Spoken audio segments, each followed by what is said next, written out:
तो हेलो प्यारे दोस्तों, कैसे आप सभी लोग। आशा करता हूँ आप सभी लोग स्वस्थ होंगे। इस नए साल में हम आप सभी लोगों को एक नई शुरुआत के साथ ले चलेंगे मैथ में। जैसा कि हम अभी तक अपने यूट्यूब चैनल पर आपको सिलेबस में चैप्टर वाइज पढ़ा रहे थे, लेकिन अब यहाँ पे क्या होगा कि सेट वाइज पढ़ाया जाएगा। आपको एग्ज़ाम के जो पूछे गए सेट हैं अग्रवाल में मिल जाएंगे, उसके अकॉर्डिंग पढ़ाएंगे। देखिए कितना आनंद आएगा, आप लोग देखते रहेंगे और आशा करता हूँ कि आप लोग समझेंगे और अच्छे नंबर आप लोग बोर्ड परीक्षा में अटेंड करेंगे।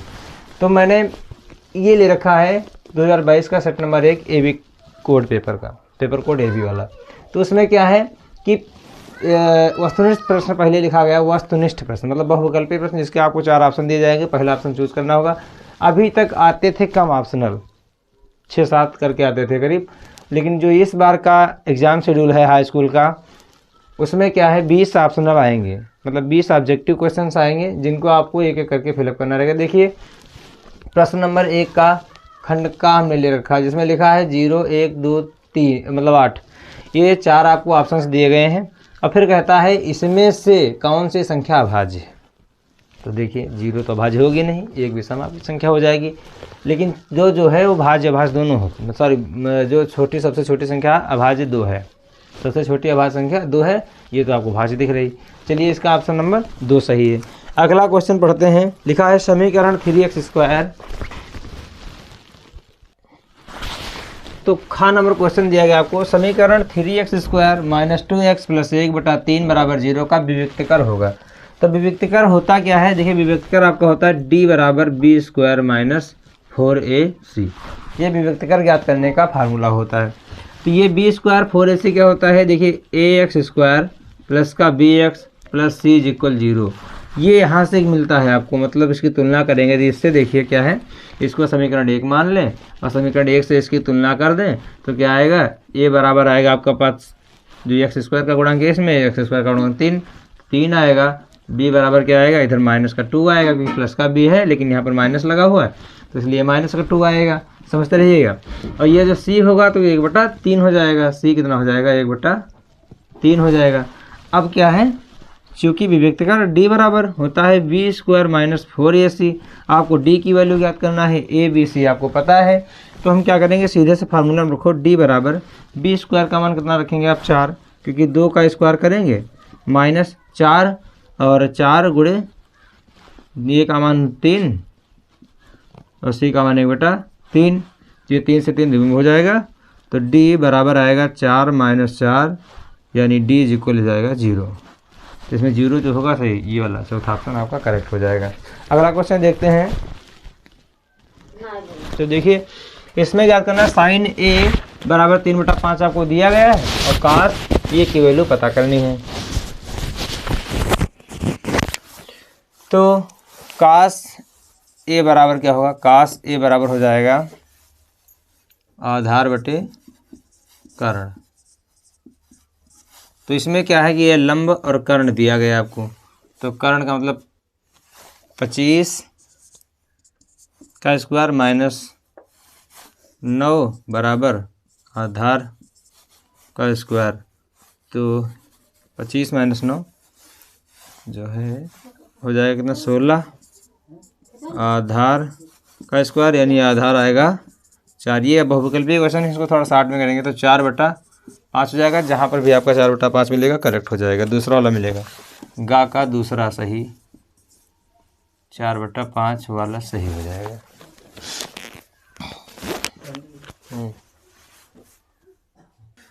देखिए तो इसमें क्या कहता है, 2 समरूप त्रिभुजों के क्षेत्रफल 4:9 के अनुपात में है, त्रिभुजों के भुजाओं में अनुपात होगा। तो हमने जब त्रिभुज का चैप्टर पढ़ा था तो उसमें लिखा था कि समरूप त्रिभुज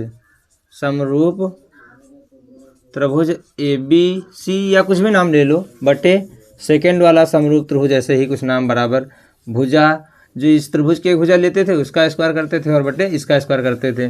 तो हमको दिया गया है पहले वाले का 4 और दूसरे वाले का 9 दिया गया है। अब आपको मान लीजिए इसकी भुजा x स्क्वायर थी, इसकी भुजा y स्क्वायर थी, तो आपको करना क्या है कि इनका x अपान y ज्ञात करना है। तो 2:3 आ जाएगा, यानी कि x अनुपात y बराबर 2:3 आएगा।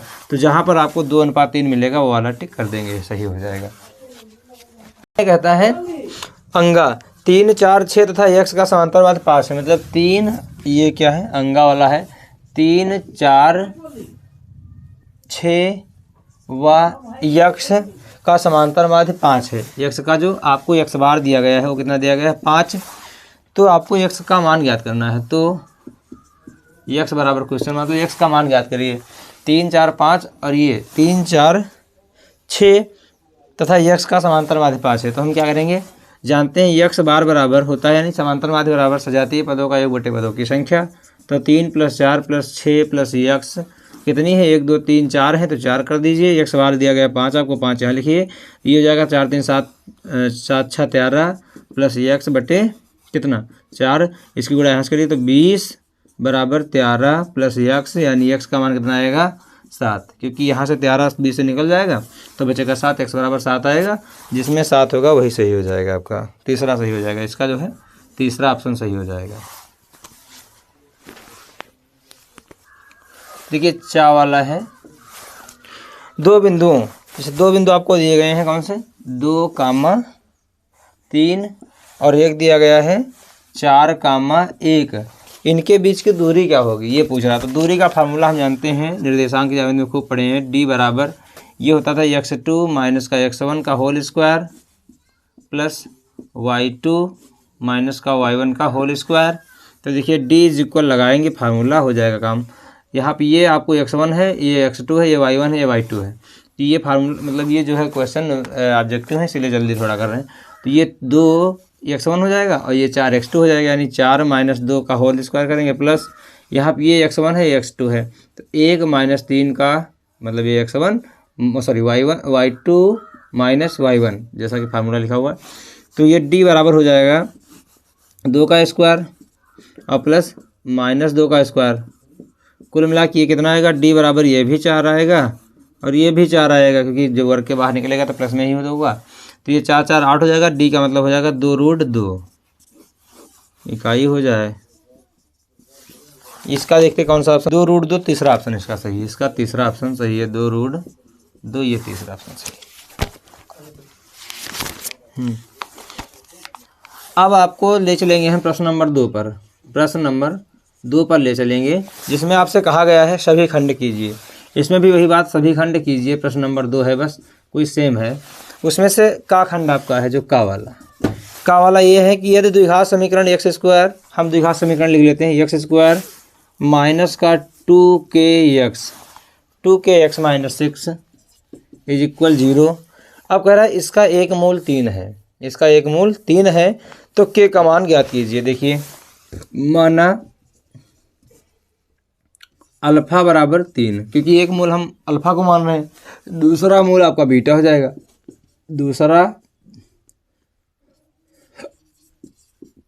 दूसरा मूल मान लिए बीटा हो जाएगा। तो देखिए हम निकाल लेंगे अल्फा इंटू बीटा बराबर क्या आएगा, पहले निकाल लेंगे अल्फा इंटू बीटा बराबर। तो अल्फा इंटू बीटा बराबर अचर पद बटे x² का गुणांक, ठीक है। तो अचर पद बटे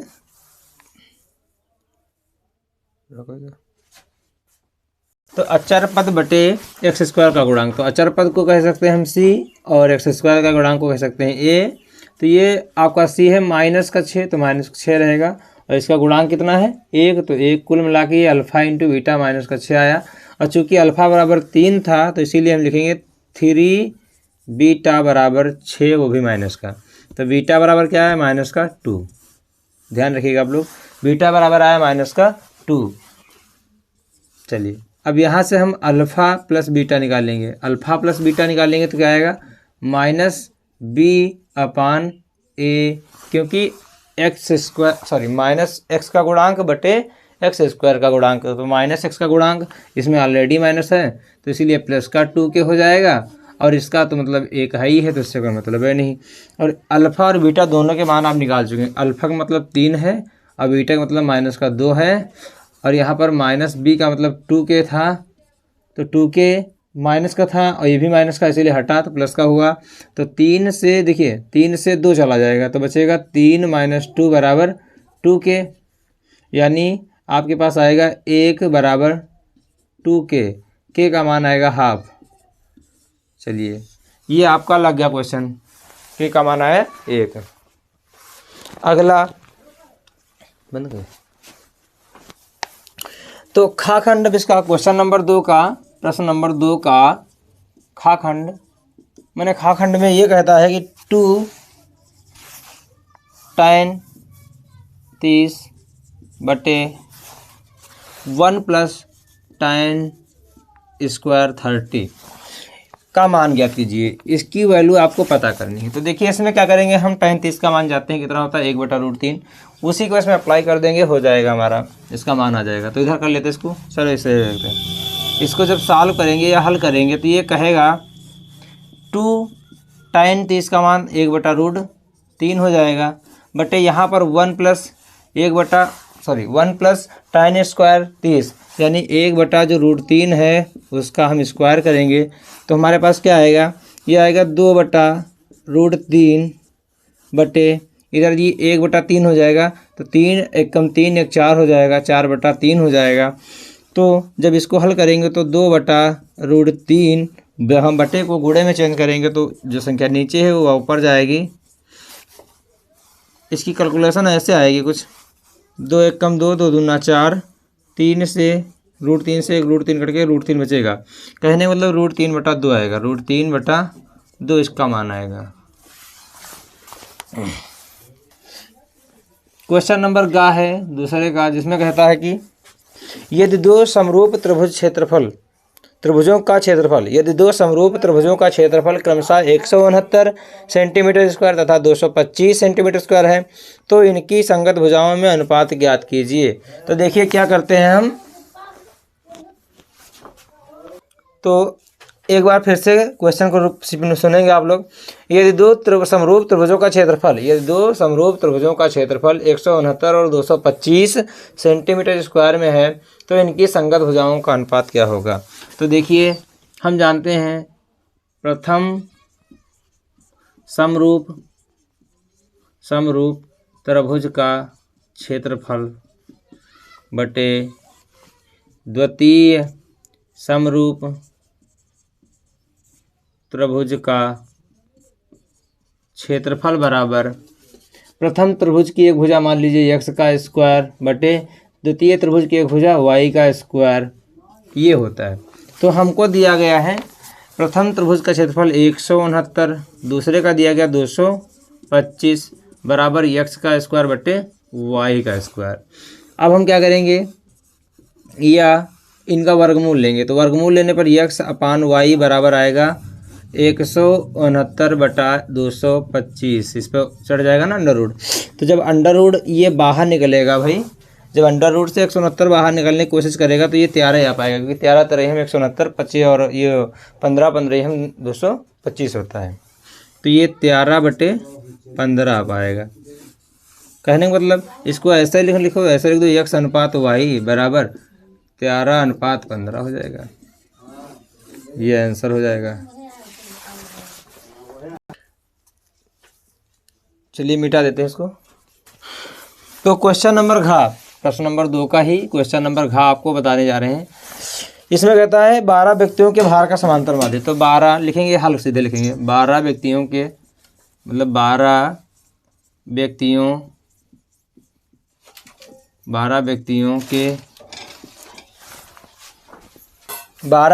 के भार का समांतर माध्य, 12 व्यक्तियों के भार का जो समांतर माध्य आपको दिया गया है, समांतर माध्य वो है आपके पास 45.6 सेंटीमीटर नहीं, ये भार होगा तो किलोग्राम में होगा, किलोग्राम। उनके भारों का योगफल ज्ञात कीजिए। तो जब 12 व्यक्तियों के भार का योगफल हमको पता करना है, तो कहने का मतलब ये है अतः व्यक्ति कितने हैं 12, उनका समांतरवाद कितना है 45.6।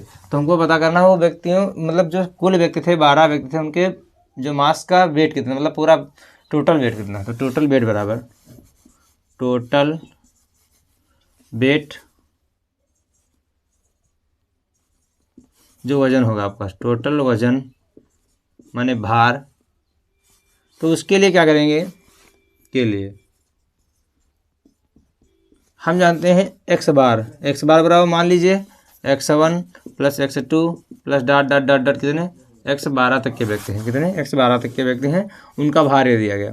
तो कुल व्यक्ति 12 थे, x12 आपको दिया गया है 45.6 बराबर x1 plus x2 plus x3 dot dot dot dot x12 और इसमें कितने 12 के यहाँ गुणा कर दो, कितना हो जाएगा 45.6 गुणे 12 बराबर x1 plus x2 plus x3। ये सब के यहाँ 12 व्यक्तियों के अलग अलग भार थे, तो इनको हमने एक में ऐड कर लिया है। अब इसकी कैलकुलेशन जितनी आएगी उतनी होगा। 1272 के 2 हाथ से चले 7, 12 पंचे 60 और 12 पंचे 60 और 7 67 दशमलव यहाँ बढ़ जाएगा।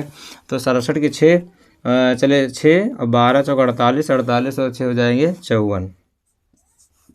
तो 757 ये आ गया x1 plus x2 plus x3 plus dot dot dot dot x12 total.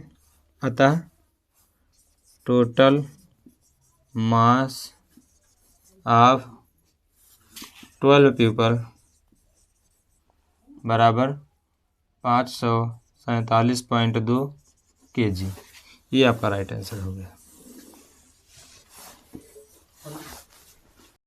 अब आएंगे प्रश्न नंबर 3 पर।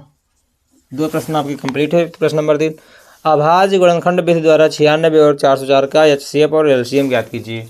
अभाज्य गुणनखंड विधि द्वारा 96 व 404 का जो है HCF ज्ञात करना। तो HCF ज्ञात करने के लिए देखिए क्या कर रहे हैं, मतलब जिसको कुछ नहीं आता उसके लिए क्या है, इधर आप लिखेंगे 96, इनको छोटे छोटे टुकड़ों में बांट लीजिए। कितना 2 चक्कू 8, इधर क्या 1 आया 2 8 16 हो गया, इधर 2 दूना 4 2 चक्कू 8 हो गया, इधर 12 हो गया, 2 6 हो गया और 2 3 हो गया। कहने का मतलब इसके जो गुणनखंड आए वो कितने आए यहाँ पर लिख लीजिए। 2 आया 2 आया 2 1 2 3 4 5 बार 2 आया है, तो 5 बार 2 और 1 बार ये 3 आया। फिर 404 को भी ऐसे डिवाइड कर लीजिए आप। तो 2 दूना 4 1 1, इसकी कितनी हो जाएगी 3 त्रिका 9 3 त्रिका 9 11 हो जाएगा, बनेगा नहीं, इसे लग जाएगा। अब जो हमने यहाँ पर लिखा है ना 2 2 और ये कल इसको यहाँ पर लिख लेंगे 2 गुणे 2 गुणे 1 1 101। ठीक, HCF क्या होगा, HCF बराबर HCF बराबर एक ऐसा पेयर बनाएंगे, इस टाइप से पेयर बनाएंगे। 2 गुणे 2 पेयर मतलब 2 बार है ना, तो ये निकलेगा 2, तो 2 2 निकल आ जाएंगे 2 पेयरों से, तो हो जाएगा 4। कितना हो जाएगा 4। HCF आपका हो जाएगा 4। जो LCM आएगा, LCM बराबर हो जाएगा कितना, यहाँ से तो एक ये तो रहेगा इतना। ठीक है, फिर क्या होगा, जितना आपके पास है सब इसको मल्टीपल में लिख लीजिए, मतलब जो कॉमन है जो मासा है वो तो रहेगा। तो इसमें क्या जो आपके पास मासा था वो तो रहेगा, यानी 4 था तो 4 हमने लिख लिया, जैसे ये वाला मासा यहाँ पर रहेगा ही। बाकी सारी चीज़ें कैलकुलेट कर ली जाएंगी। तो 2 गुणे 2 गुणे 2 और गुणे 3 गुणे 101। कहने का मतलब इसकी तो हाँ पूरा ये रहेगा और ये रहेगा। ठीक है, तो LCM बराबर सबकी गुणा करो। 2 दूना 4 दूनी 8 दूनी 16 दूना 32 32 तियाँ कितना हो जाएगा 32 तियाँ 3 दूनी 6 96 हो जाएगा। 32 तियाँ 96 हो जाएगा। तो इसमें इधर लिखते हैं 96 गुणे 101। तो देखिए 96 एकम 96 रहेगा और फिर 96 एकम 96 रहेगा। आपका LCM जो आएगा वो ये आएगा और मासा आपका यानी HCF ही आ जाएगा। किसी को कोई दिक्कत नहीं। तो चलिए इसको मिटा देते हैं। अगला क्वेश्चन है खा नंबर, प्रश्न नंबर 3 का ही है। बार बार मिट जाता है हमसे। खा नंबर क्वेश्चन कहता है के किस मान के लिए रैखिक समीकरणों के एक्स प्लस 3y माइनस के माइनस 3x, जो भी समीकरण आपको दिए गए हैं वो हम लिख लेते हैं पहले से। तो इसमें के एक्स प्लस 3y माइनस के और माइनस 3 बराबर 0, यह एक आपको पहली समीकरण दी गई। दूसरी समीकरण दी गई है 12x, तो 12x लिखिए, 12x प्लस का के Y minus Y, sorry minus Y नहीं है, के है, माइनस के बराबर 0। ये दो समीकरण आपको दी गई हैं। फिर कहता है कि के युग्म के अपरिमित रूप से अनेक हल होंगे। देखिए अपरिमित रूप से अनेक हल होने की जो कंडीशन होती है, जब आपको दो इक्वेशन जैसे a1x plus b1y plus c1 बराबर 0 दी जाए, एक a2x plus b2y plus c2 दी जाए और कहते हैं अपरिमित रूप से अनेक हल हैं, तो इसकी जो कंडीशन आती है a1 बटा a2 बराबर b1 बटा b2 बराबर c1 बटा c2। यह कहने का मतलब ये है कि a1 बटा a2 बराबर b1 बटा b2, इस टाइप से जो है इसकी कंडीशंस आएंगी, तो ये परिमित रूप से अनेक हल हो जाएंगे। ठीक है। अच्छा, अद्वितीय हल होने के लिए क्या होता है? अद्वितीय, अद्वितीय मतलब यूनिक सॉल्यूशन। तो यूनिक सॉल्यूशन के लिए होता है, देखिए ये आपका यूनिक सॉल्यूशन हो जाएगा। इसके लिए क्या करेंगे आप कि a1 a2 does not equal b1 b2, देखिए ये कंडीशन आपकी आएगी। ठीक है। तो अभी तो हमको ये कंडीशन लगानी है इसमें, तो देखिए कैसे लगाएंगे। इसमें a1 बराबर क्या दिया गया है? a1 बराबर है, हम इन दोनों समीकरणों से इसकी तुलना करवाएंगे। तो a1 बराबर है हमारे पास k, b1 बराबर है 3, c1 बराबर है k माइनस का 3, बाहर से माइनस। a2 बराबर क्या आएगा आपके पास? 12, b2 बराबर क्या आ जाएगा? c2 बराबर माइनस का क्या आ जाएगा? सॉरी देख लेते हैं क्या ही, हाँ c2 बराबर माइनस का क्या आ जाएगा। देखिए के की वैल्यू हमको पता करनी है बस। तो इसमें चूँकि अपरिमित रूप से अनेक हल होंगे, अपरिमित रूप से अनेक हल, अपरिमित रूप से अनेक हल, इसके लिए क्या करेंगे कि a1 a2 बराबर b1 b2 पहली कंडीशन लगा देंगे। तो ये इम्प्लीज करिए इसको, a1 a2 मतलब a1 का मतलब k और a2 का मतलब 12 बराबर हो जाएगा किसके? 3 बटा k के। तो k की यहाँ मल्टीप्लाई, क्रॉस मल्टीप्लेक्शन होगा तो k स्क्वायर हो जाएगा, ये k स्क्वायर और ये 12 3 36 हो जाएगा। कुल मिला के जब हम k का मान निकाल लेंगे तो k का मान आएगा प्लस माइनस 6, बस ये आपका मान हो जाएगा। अब गा नंबर जो क्वेश्चन है इसमें, क्वेश्चन नंबर गा, इसमें कहता है, सुन लीजिए एक बार, ये त्रिभुज से है। त्रिभुज ABC एक समद्विबाहु त्रिभुज है। त्रिभुज ABC एक समद्विबाहु त्रिभुज है जिसका कोण C समकोण है। सिद्ध कीजिए कि AB स्क्वायर बराबर 2AC स्क्वायर। देखिए आपको सिद्ध करना है और दिया है, जो मैं बोर्ड पे लिख रहा हूँ आप ज़रा ध्यान से देखेंगे। इसमें आपको सिद्ध करना है AB का स्क्वायर बराबर 2AC का स्क्वायर, ये आपको सिद्ध करना है। और दिया क्या है? दिया है ये आपको प्रूव करना था ऊपर वाला। ठीक है, प्रूव दैट, THAT दैट, इधर ये दिया है, आपको दिया है कि त्रिभुज ABC एक समद्विबाहु त्रिभुज है। जो आपका त्रिभुज ABC है, C एक समद्विबाहु त्रिभुज। कैसा है?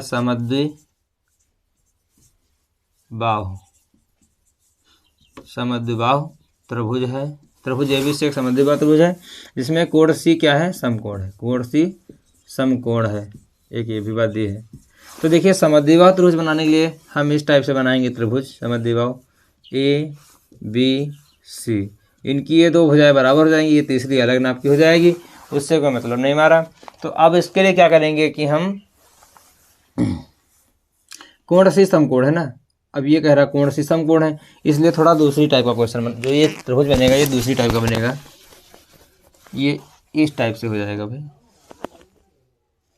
तो इसकी ये दो भुजा बराबर कर देंगे और ये जो कोण सी इसका है वो 90 डिग्री हो जाएगा, क्योंकि कह रहा है ना, चूंकि कह रहा है कि कोण सी क्या है 90 डिग्री कोण है।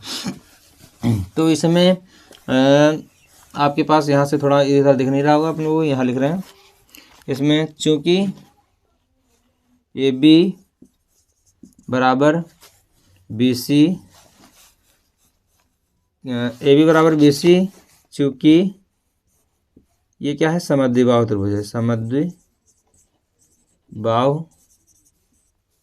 त्रिभुज है ना, समद्विबाहु त्रिभुज एक बार लिख देंगे ऐसे। उसके बाद आपको ये हम सोल्यूशन ही लिख रहे हैं, आप लोग ऐसे ही देखते रहिए, बहुत सिंपल सा क्वेश्चन है। अब इसमें करना है आपको पाइथागोरस ट्रिक लगाना, पाइथागोरस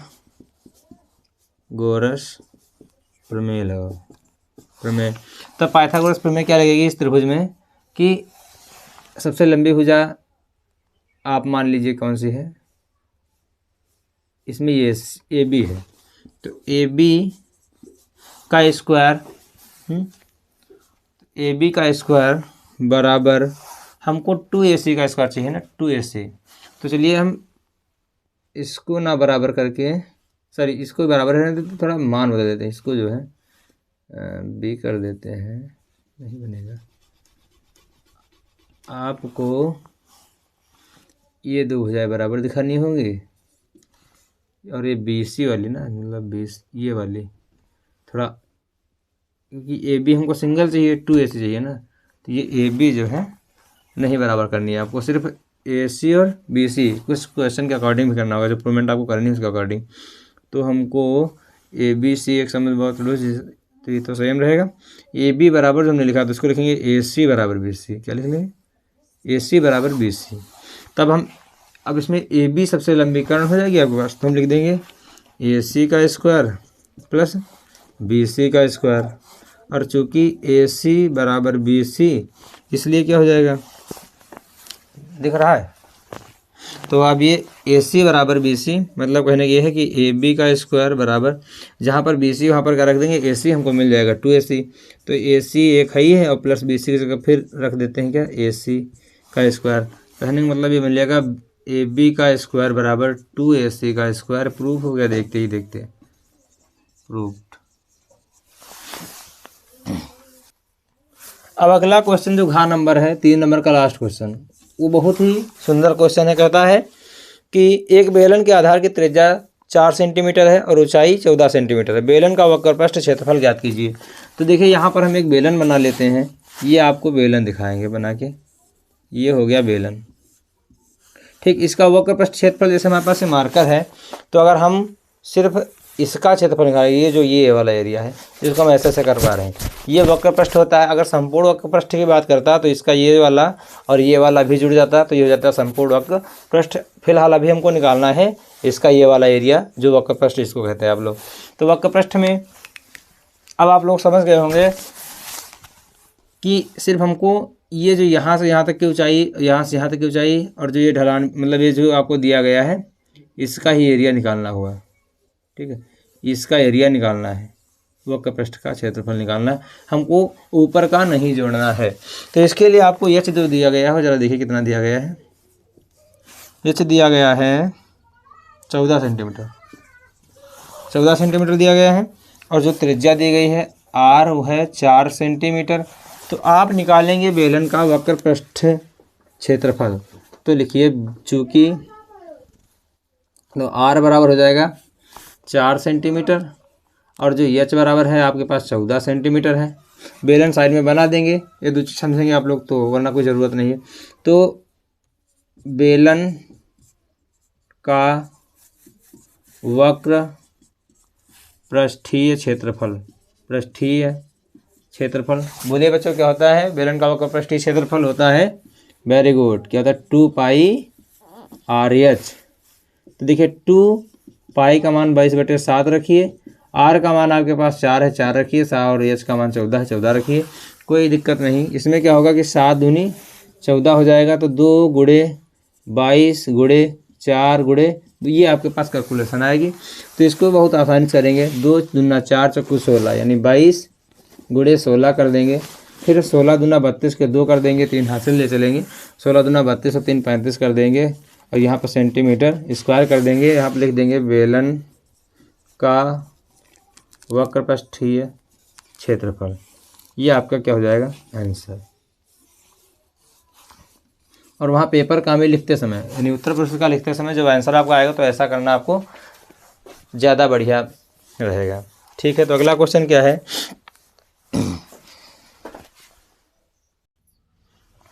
तो अगला क्वेश्चन है, अब आपको 3 नंबर तक बता दिया गया।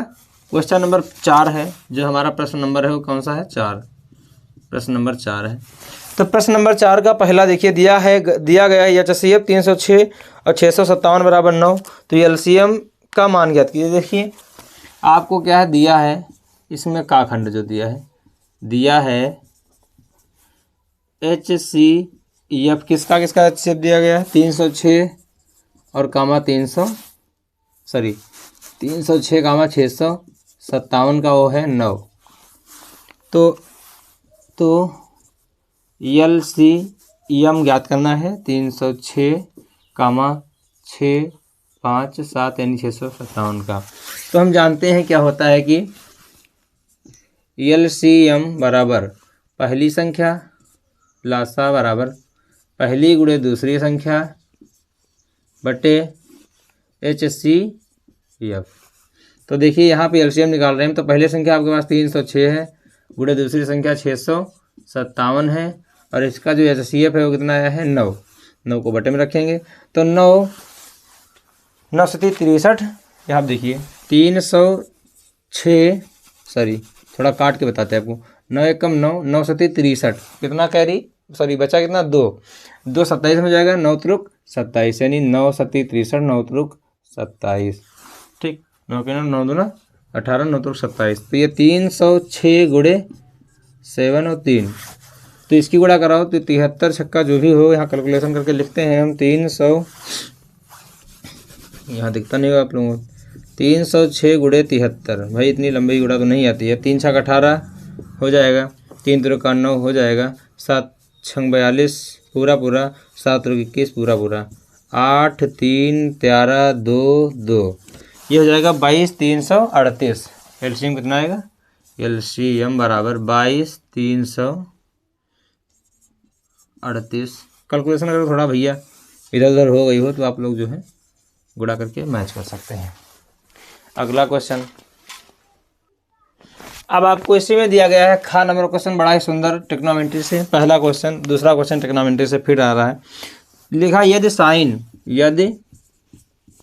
साइन कितना 3a बराबर आपके पास है cos a माइनस 26, तो जहाँ 3a एक न्यून कोण है। क्या है 3a एक न्यून कोण है, तो a का मान ज्ञात करना। देखिए 3a क्या है न्यून कोण है, न्यून कोण का मतलब 90 से कम होगा। ठीक है, 3a का मतलब 90 से कम होगा।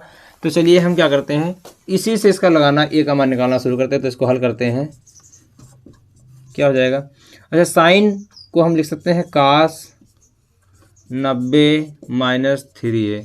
भाई इसको जो आप लाएंगे a माइनस 26, देखिए अभी बता रहा हूँ, इसको जब आप इसको लिखेंगे तो ये मिल जाएगा आपको, मिल जाएगा नहीं मिल जाएगा, चूँकि साइन 90 माइनस थीटा क्या होता है कास थीटा, और कास 90 माइनस थीटा क्या होता है साइन थीटा। तो हमने क्या लिखा है कास 90 माइनस थीटा, तो ये हो जाएगा साइन थीटा। आपका पास थीटा की जगह पर 3 है तो 3 रहेगा। तो कहने का मतलब इसका क्या जाएगा, हाँ, तो इसकी जो यहाँ पर लिख रहे हैं ये वाला, तो ये आ जाएगा कास से कास यहाँ से हट जाएगा, तो 90 माइनस 3a आएगा, और उधर आपके पास है a माइनस का 26। तो देखिए यहाँ पर माइनस का 3a और ये माइनस का इधर आएगा तो ये और हो जाएगा, इधर माइनस का 26 और माइनस का 90 जुड़ जाएगा तो माइनस का 4a हो जाएगा, और बराबर ये भी जुड़ेगा तो 6 9 2 11 116 हो जाएगा माइनस का। तो माइनस माइनस यहाँ से कट जाएगा, तो a बराबर क्या आएगा 116/4। इसको करिए तो 4 दूनी 8, 4 दूनी 8 तो बचा कितना 3, और ये बराबर कितना है सर, यह देखिए, तो ये जो है कटेगा 4 दूनी 8 से, और यहाँ 3 36, 4 9 या 36, ये बराबर 9, देखिए ये बराबर 29, जो कि न्यून कोण है, जो कि क्या है, न्यून कोण है। ठीक, यही आपको ज्ञात करना था।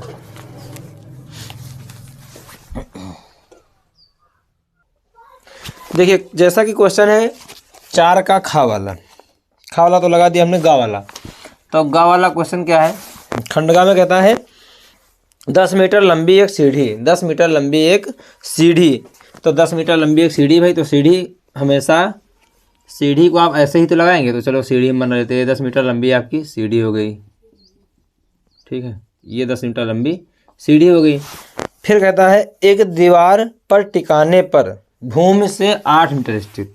तो ये जो खिड़की है, मतलब कहने का मतलब ये दीवार है यहाँ तक की, तो ये खिड़की यहाँ पे एक बनी है, क्या है, यहाँ पर एक खिड़की बनी हुई है इस दीवार के ऊपर, कितनी दूरी पर, 8 मीटर की दूरी पर। और जो सीढ़ी की दूरी है वो कितनी है, क्वेश्चन एक बार रिपीट करेंगे, थोड़ा फिगर बनाते हैं। तो हमको ये डिस्टेंस ज्ञात करनी है, ये वाली डिस्टेंस पता करनी है। तो ए बी और ए सी।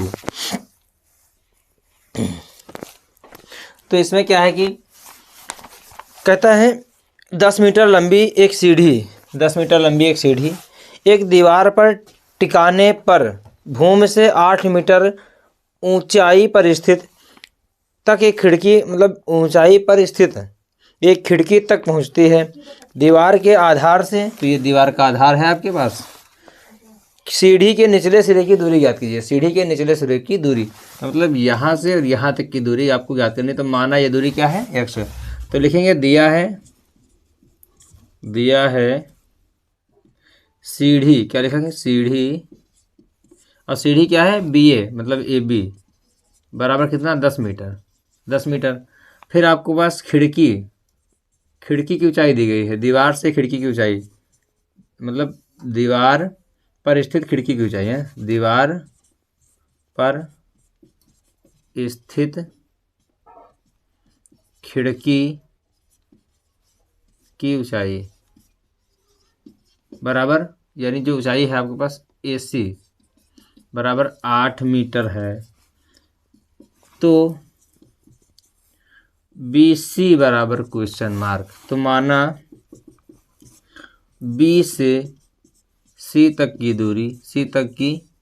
दूरी x मीटर है, क्या है, x मीटर है। तो देखिए दीवार और पृथ्वी जब भी होगी तो समकोण भी बनाएगी। जब पृथ्वी पर आप किसी दीवार को बनाएंगे तो वो, जैसे हमने ये रखा है बुक, तो ऐसे ही दीवार पे पृथ्वी बनाएंगे, मतलब पृथ्वी पर दीवार ऐसे ही तो बनाएंगे। तो कहने का मतलब जो दीवार और पृथ्वी के बीच का कोण होगा वो कितना होगा, 90 डिग्री का। तो इसीलिए इसमें जो दीवार है और पृथ्वी है उसके बीच का कोण कितना होगा, 90 डिग्री, ये वाला 90 डिग्री। और जब कोण 90 डिग्री का बन गया किसी भी ट्राइंगल में यानी त्रिभुज में, तो आप सीधे से क्या लगा सकते हैं, उसमें पाइथागोरस प्रमेय। तो हम लिखेंगे पाइथागोरस प्रमेय के अनुसार, पाइथागोरस प्रमेय के अनुसार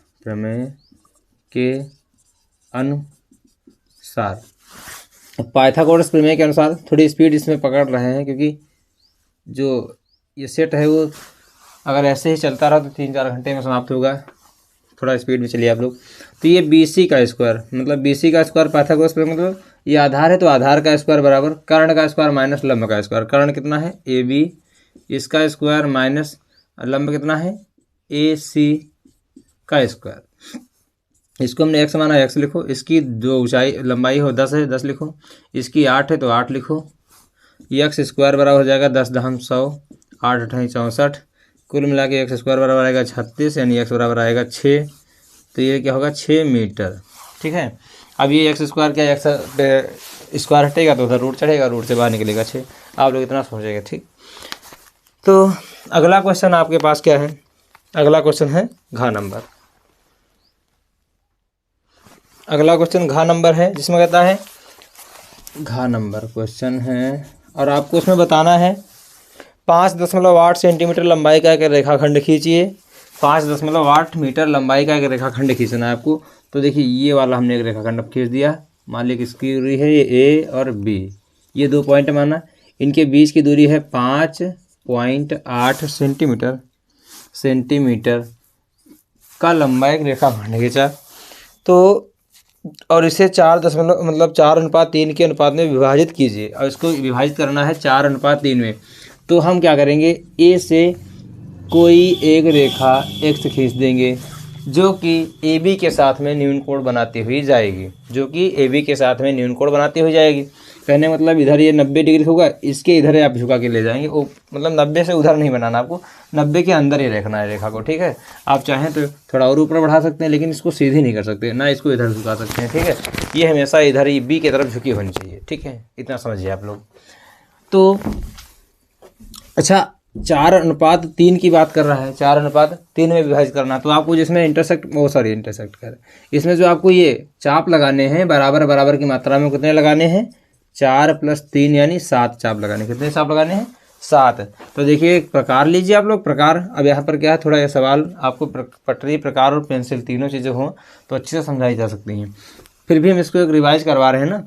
तो देखिए, तो इसमें क्या होगा कि हमने प्रकार, मान लीजिए ये हमारा है प्रकार, हमने ये प्रकार लिया, ये हमारी नोक है प्रकार की, ये पेंसिल है, तो इसको थोड़ा बराबर यहाँ से 1 चाप, 2 चाप, 3 चाप, 4 चाप, 5 चाप, 6, 7 चाप लगाएंगे ऐसे। तो 1 2 3 4 5 6 और 1 7, 1 2 3 4 5 6 7 खंडों में इसकी रेखा जो हमने बांट दिया है। इसको नाम दे देंगे A1, A2, A3, A4, A5, A6 और A7। अभी आपको रचना के पद भी बताएंगे लिखने को। तो A7 को जो है B से मिला दिया, A7 को B से मिला दिया। फिर हमको इस रेखा को डिवाइड करना है 4:3 में। तो इधर से चाहे आप 3 गिन लो, पीछे देखो 3 है, तो चाहे आप 1 2 3 खंड इधर से गिन लो, चाहे आप 4 आगे से गिन लो, 1 2 3 4। फिलहाल आपको A4 को ही यहाँ से मिलाना पड़ेगा। ये फिर जो A4 है हमारा, उसको थोड़ा सिस्टमेटिक करिएगा, पटरी की सहायता से A4 को इधर जो है मिला दिया हमने। A4 को कहाँ पर, AB पर डाल दिया लम्ब। तो अब आपको बताइए, मान लीजिए कोई बिंदु हो गया P, ये बिंदु हो गया कोई P। तो अब हमारे पास पूरी जो रेखा थी 5.8 थी, लेकिन जब हमने इस रेखा को 4:3 में विभक्त किया है, तो ये जो हमारा पॉइंट होगा वो क्या होगा, 4:3 वाला पॉइंट होगा। बात समझिएगा मेरी, ये 4:3 वाला, क्योंकि इधर 4 पॉइंट, मतलब इधर जो है 4 भाग रेखा का, उधर 3 भाग रेखा का है, ठीक है। तो अब ये जो है क्वेश्चन कह रहा है आपके पास दोनों भागों की माप लिखिए। तो बस पटरी उठाना है आपको, यहाँ पर रखना है, और ये पॉइंट जहाँ पर भी मिलेगा, मान लीजिए कि इसका जो है जहाँ पर भी मिलेगा आपको 4 5 करके, 3 4 करके पॉइंट मिलेगा आपको, 3 या करके, तो वही लिख देंगे। जैसे पटरी रखेंगे, जहाँ पर ये पॉइंट मिल जाएगा पटरी में, उसकी जो है इधर दूरी लिख देंगे, इतनी है, और इसकी दूरी इतनी है, दोनों भागों की लंबाई आ जाएगी। चलिए अगला सवाल लगाते हैं। तो अब अगला क्वेश्चन हमारा 5 है। क्वेश्चन नंबर 4 भी समाप्त हो गया, क्वेश्चन नंबर 5 चलेगा, जिसमें जो का पार्ट है वो बड़ा ही इंटरेस्टिंग है। इसमें कहता है कि ऐसी 2 संख्याएं ज्ञात कीजिए जिनका योगफल 27 है और गुणनफल 182 है। तो माना वह दोनों संख्याएं ये द्विघात समीकरण का है, संख्याएं x, y हैं। तो प्रथम शर्तानुसार x + y बराबर कितना होना चाहिए, x + y, यानी योगफल होना चाहिए 27, और इसका जो गुणनफल है वो कितना होना चाहिए, x y कितना होना चाहिए, 182, ठीक है। अब 182 होना चाहिए। तो इसको माने एक, यहाँ से देखिए क्या होगा, यहाँ से आप निकाल सकते हैं सीधे, इधर देखिए ये y बराबर 182/x, ठीक। हम क्या करेंगे, प्रतिस्थापन विधि से इसका मान निकालेंगे। तो हम लिखेंगे समीकरण 1 में y का मान पुटअप करने पर तो क्या होगा कि x + 182/x बराबर 27, यानी x² + 182 बराबर 27x। 27x हो जाएगा। अब ये एक्स स्क्वायर माइनस का 27x प्लस का 182 बराबर 0 हो जाएगा। इसके फैक्टर आप लोगों को ढूंढने हैं। तो इसके फैक्टर आपको मिलेंगे कैसे, 13 और 14, 13, हाँ देख लेते हैं, शायद 13 14 होंगे इसके फैक्टर। कैसे कि जो 27 है 13 14 27 हो जाएगा। हाँ सब 13 और 14 इसके फैक्टर होंगे। आप लोग देखिएगा 13 और 14 गुणा कराना हो तो ये मिले आपको 182 मिल जाए और जोड़ोगे तो 27 ठीक। तो एक्स स्क्वायर माइनस का 14x माइनस का 13x इधर क्या हो जाएगा प्लस का 182 बराबर 0। यहाँ से x कामन तो x माइनस का 14 बचा, यहाँ से 13 कामन तो x माइनस का 14 बचा बराबर 0 बचा। तो जब क्या है इधर देखिए थोड़ा, ये x माइनस 14 एक ब्रैकेट में रखिए और जो x माइनस 14 एक ब्रैकेट में और x माइनस 13 एक ब्रैकेट में, दोनों को हल कर लीजिए, आ जाएगा। जब x माइनस 14 बराबर 0 तो x बराबर 14 और जब x माइनस 13 बराबर 0 तो x बराबर भी 13। ठीक है, और यही दोनों संख्याएं होंगी। अतः x का मान 14 और y का मान, सॉरी इसमें जो है हाँ x का मान 13 आया और y का मान जो है 14 आएगा। क्यों? क्योंकि इसमें अब चाहे जिसको आप यहाँ रखेंगे, अगर x का मान 13 रख रहे हैं ठीक है तो y का मान 14 आ जाएगा क्योंकि घट जाएगा उधर। अगर x का मान 14 रख रहे हैं तो इसका मान कितना हो जाएगा 13 हो जाएगा। तो आप लोग चाहे यहाँ से मान लिया x का मान 14, लेकिन चलो ठीक है, आप इसके जो है 13 14 के अलावा दो मान नहीं आएंगे, इसके दो मान नहीं फैक्टर में ही आ जाते हैं, आप लोगों को समझना चाहिए। तो ये सिस्टम पूरा अप्लाई होगा। ठीक है, यहाँ पर आप क्या है 14 x बराबर 14 है, इसमें रख के देखिए तो y का मान 13 आ जाएगा। अगर आप यहाँ 13 रखेंगे तो इसका मान 14 आ जाएगा। फिलहाल कहने का हमारा यह मतलब है कि संख्याएं दो जो आपके पास आई हैं वही आएंगी। ठीक है, ठीक। तो अगला क्वेश्चन है, अगला क्वेश्चन बहुत बढ़िया क्वेश्चन है। चलो इसको मिटा देते हैं लोग की वीडियो। क्या कहता है कि उस रेखा पर जो अक्षों से ए और बी अंतःखंड काटती है, मूल बिंदु से डाले गए लंब की लंबाई p है, तो सिद्ध कीजिए कि 1/। तो आप देखिए इसमें जो सिद्ध करना है उसको जरा हम लिखेंगे, प्रूव करना है, प्रूव दैट 1/p का स्क्वायर बराबर क्या कहता है 1/a² प्लस 1/b का स्क्वायर, ये आपको प्रूव करना है। ठीक है, अब क्वेश्चन क्या कहता है कि उस रेखा पर, तो देखिए उस रेखा पर क्या मतलब है इसका, ये कहना चाहता है उस रेखा पर जो अक्षों से ए और बी अंतःखंड काटती है। तो इसके लिए एक डायग्राम भी बनाना रहेगा, इधर बना लेते हैं। ये डायग्राम देखिए, इसको x अक्ष कहेंगे, इसको y अक्ष कहेंगे। ठीक, इसका ये मूल बिंदु होता है 0,0 मूल बिंदु हो गया। अब कहता है जो अक्षों से ए और बी अंतःखंड काटती है, तो ए और बी मान लीजिए ए यहाँ काटती है तो यानी यहाँ से यहाँ तक की दूरी कितनी हो जाएगी ए, और बी यहाँ काटती है यानी यहाँ से यहाँ तक की दूरी कितनी हो जाएगी बी। तो इसके अब इनको जो है पटरी की सहायता से ऐसे मिला देंगे। ठीक है, तो इसके निर्देशांक a,0 बन जाएंगे, इसके निर्देशांक 0,b बन जाएंगे। ठीक है, काट दिया। मूल बिंदु से डाले गए लंब की लंबाई p है, जो मूल बिंदु से डाला गया लंब है इसकी लंबाई कितनी है p, मतलब ये क्या है लंब की लंबाई है p। मान लीजिए ये कोई वो बिंदु है जहाँ पर मूल बिंदु से डाले गए लंब की लंबाई p है। ठीक, तो अब आपको क्या करना है कि हम जानते हैं एक फार्मूला आप लोगों को पता होगा कि यहाँ से लिखते हैं, हम जानते हैं x, y से x, y से डाले गए लंब की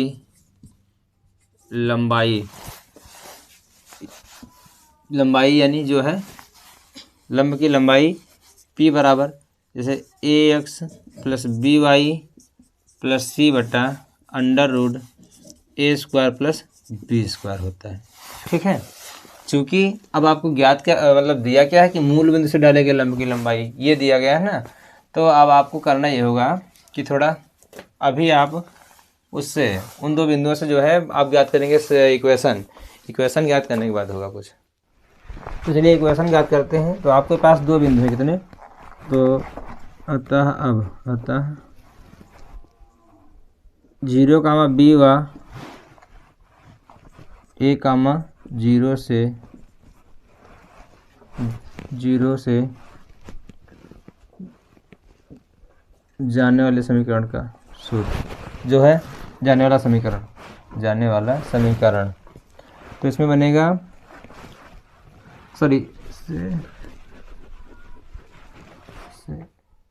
ए कामा मतलब 0 कामा बी और ए कामा 0 से जाने वाली रेखा का समीकरण, से जाने, इसके ऊपर थोड़ा लिख देंगे, दिख नहीं रहा होगा तुम लोगों को, से जाने वाली रेखा का समीकरण।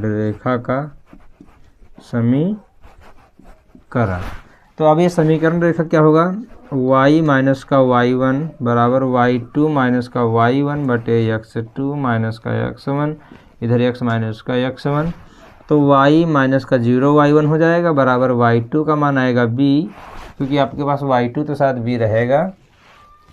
अगर हम इसको मान लें, क्या इसको मान लें, चलो इसको मान लेते हैं, इसको मान लें y1 और इसको मान लो y2, तो 0 कामा माइनस b बटे इसको x2 मान लें और इसको जो है क्या मान लें, इसको मान लें 0, इसको सॉरी ये x2 को मान लें, x1 को मान लें 0, भाई ये x1 है और ये y1 है, x2 है, ये y2 है, इसीलिए हमने लिखा है ये सब।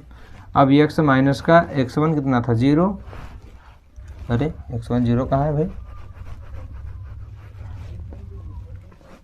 ओ सॉरी थोड़ा बाई मिस्टेक हमने निर्देशांक ही गलत देखे थे भाई। इसमें देखिए ये क्या है, a कामा 0 व 0 कामा b से जाने वाली रेखा के समीकरण, रेखा से जाने वाली रेखा का समीकरण क्या आएगा, ये y माइनस का y1 बराबर y2 माइनस का y1 बटे x2 माइनस का x1, इधर x माइनस का x1 रहेगा। तो यहाँ पे y माइनस का 0 हो जाएगा बराबर ये हो जाएगा, मतलब b माइनस 0 बटा a माइनस 0 और इधर x माइनस का a हो जाएगा। तो कुल मिला के आया आपके पास x2 माइनस का x मतलब y2 माइनस का y1, ठीक। और जो ये है आपके पास x2 माइनस का, हाँ ये सही। अब ये y बराबर हो गया माइनस का b अपान a और फिर ये x माइनस ये हो गया, ठीक। तो यहाँ पर इसकी गुणा करो तो ये हो जाएगा